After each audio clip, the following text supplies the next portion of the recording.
अस्सलाम वालेकुम, मैं डॉक्टर नसरीन मंजूर जी, मैं एक नई वीडियो के साथ हाजिर हूँ। आज का मेरा टॉपिक है जी IUGR, inter uterine growth retardation. बच्चे की ग्रोथ क्यों कम हो जाती है, कम वज़न बच्चा क्यों पैदा होता है, 7वें 8वें महीने 9वें महीने में ग्रोथ क्यों रुक जाती है, इसकी क्या वजूहत हैं, इसका ट्रीटमेंट क्या है और कौन से टेस्ट करवाने ज़रूरी हैं। चलिए बढ़ते हैं वीडियो की तरफ। वीडियो स्टार्ट करने से पहले जो मेरे चैनल मेडिकल इन्फोटेक पर न्यू है वो जल्दी से चैनल को सब्सक्राइब कर लें ताकि आने वाली नई वीडियो आप तक बआसानी पहुँच सके। सबसे पहली बात, बच्चे का वज़न क्यों कम होता है, इसकी बेसिक रीज़न वो ये है खुराक की कमी। प्रोटीन वाली डाइट ख़वातीन नहीं लेती, लो HP हो जाती है, खून की कमी हो जाती है, जिसकी वजह से बच्चे की ग्रोथ कम हो जाती है, बच्चे का वज़न कम हो जाता है। हमारे यहाँ बहुत सारे मिथ्स मशहूर हैं कि जी अंडा गर्म है नहीं खाना, गोश्त गर्म है नहीं खाना, ये नहीं खाना, ये चीज़ गर्म है ये बिल्कुल भी नहीं खाना। यूँ बहुत सी ख़वातीन पर पाबंदी लगा दी जाती है कि पूरी प्रेगनेंसी में उन्होंने ये चीज़ें नहीं खानी है। प्रेगनेंसी में वो नहीं खाती हैं, बस खुराक की कमी हो जाती है और जब वो डॉक्टर के पास जाती हैं तो उन्हें सप्लीमेंट्स दिए जाते हैं जिसमें आयरन, कैल्शियम, मल्टीविटामिन वगैरह शामिल हैं जो ग़िज़ा की कमी को पूरा करने की कोशिश करते हैं।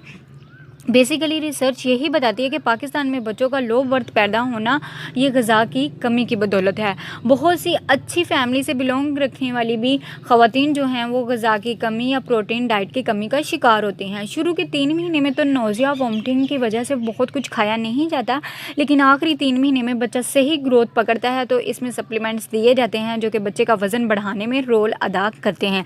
बस अगर खुराक अच्छी ना हो तो फिर बच्चे की ग्रोथ मुतासिर होती है, वज़न कम होगा। दूसरे नंबर पे आती है हाई ब्लड प्रेशर वाली ख़वातीन। इन ख़वातीन में ब्लड प्रेशर ज़्यादा होता है जिसकी वजह से बच्चे को ब्लड सप्लाई पूरा नहीं जा रहा होता है, जिसकी वजह से आखिर में या तो बच्चे का पानी कम हो जाता है, बल्कि मोस्टली पानी कम हो ही जाता है, बल्कि बच्चे की ग्रोथ भी रुक जाती है और वज़न भी कम हो जाता है। यूँ बच्चा IUGR पैदा होता है। इसके अलावा जिन ख़वातीन को हमल में दाखिल होने से पहले ही शुगर चल रही होती है, यानी वो ख़वातीन जो पहले से डायबिटीज़ का शिकार हैं, इनमें क्या होता है कि इनमें खून की नालियाँ कमज़ोर हो जाती हैं, बच्चे को जो ब्लड सप्लाई है वो कम जाता है, जिसकी वजह से बच्चे का वज़न कम हो जाता है, उसकी ग्रोथ रुक जाती है। ये उन मरीज़ों में होता है जिनमें प्रेगनेंसी से पहले पिछले लंबे अरसे से ये शुगर की बीमारी चल रही होती है। इसके अलावा वो ख़वातीन जिन्हें कोई लंबे अरसे से और बीमारी चल रही है, जैसे कि गुर्दे का दर्द है, दिल की तकलीफ़ वगैरह है, इसकी वजह से खून बहुत गाढ़ा हो जाता है, जिसकी वजह से खून जो बच्चे को है वो कम जाता है और बच्चे की ग्रोथ कम हो जाती है, बच्चे का वज़न कम हो जाता है। अब नेक्स्ट बात आती है कि कौन से टेस्ट करवाने चाहिए कि इसको हम डायग्नोज़ कर सकें। इसमें हम डॉपलर स्कैन करवाते हैं। इससे पता चलेगा कि जो ब्लड का फ़्लो है माँ से बच्चे की तरफ कैसा है।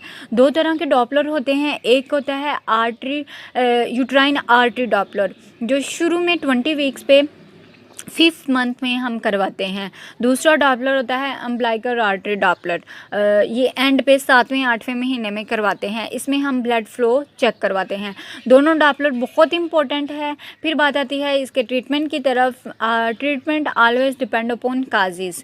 मेजॉरिटी जो है मोर देन 70% केसेस में खुराक की कमी की वजह से बच्चे की ग्रोथ मुतासर होती है। वज़न बच्चे की खुराक की कमी की वजह से बच्चे का वज़न कम हो जाता है। तो बहुत अच्छे मार्केट में सप्लीमेंट्स मौजूद हैं। आपको डाइट में वो सप्लीमेंट्स लेने हैं जिसमें आयरन है, कैल्शियम है, मल्टीविटामिन है। आपको अच्छी ग़िज़ा खानी है। आपको एक डाइट पैटर्न बना कर दिया जाता है जो आपके लिए खुराक इम्पोर्टेंट होती है, उस पर फोकस करवाया जाता है।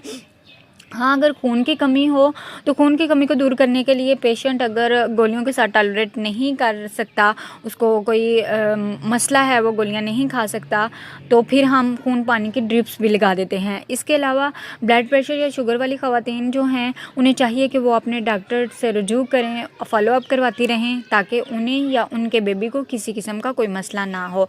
नटशेल यही है कि प्रेगनेंसी में आपको डाइट शुरू से ही मेंटेन रखनी है। आपको फोलिक एसिड लेना है, आयरन वाली ग़िज़ाएं खानी हैं ताकि आप सेहतमंद रहें और सेहतमंद बच्चे को जन्म दे सकें।